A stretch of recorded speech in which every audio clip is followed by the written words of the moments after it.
So I wanted to make a really quick video about this whole diversity and Oscar situation going on.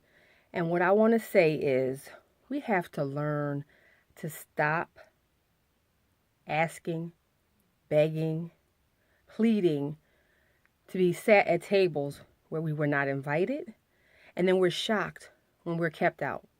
Now, I get that we should be upset because the gatekeepers keep out qualified people and products. But this is the time, if never before, where we have to band together and support each other's projects. Now, there are plenty of movie makers out there, authors out there. I'm one. And far too often, when we create products, services, goods, we don't support one another. So why would we expect someone else to support us? Why would we expect, if I had some food on the table, why would I expect you to want something from my plate? That's unheard of. You wouldn't walk up to someone in a restaurant and say, "Can I have something off your plate?" They look at you like you were crazy. And then why would you get mad when they say no? Or they don't say anything at all. They just look at you like, "You better get out of my face." So why then do we expect something from someone else's plate? It's their plate. They make the rules. They can tell you yes or no or nothing at all. So let's stop getting upset. Let's learn to put our power behind our dollars. Boycotting helped in some situations, but it harmed us in others. For example, when we had our own restaurants back in the 20s, 30s, 40s, 50s, 60s, and then all of a sudden, when the civil rights era came along, we started boycotting and demanding to be sat at tables and counters in restaurants. But that also hurt us because we were so busy trying to integrate into someone else's restaurant that we left our own restaurants.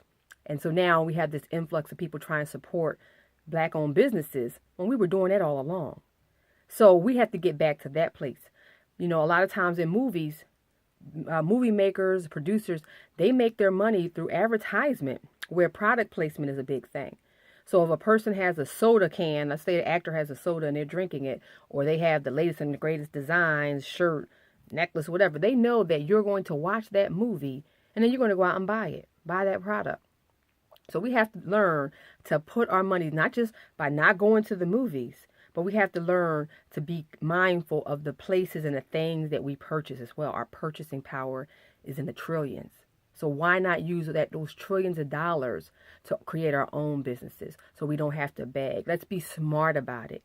I had a question of the day yesterday that said, would you invest $100,000 in your child's business plan versus putting it into college?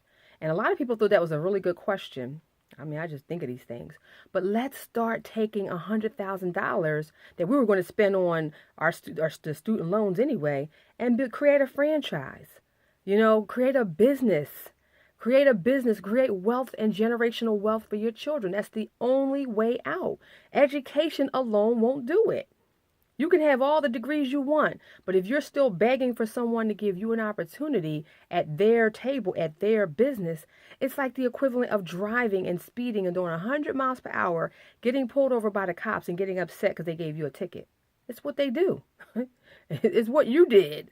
So let's stop getting upset for being kept out and learn to open up our own doors.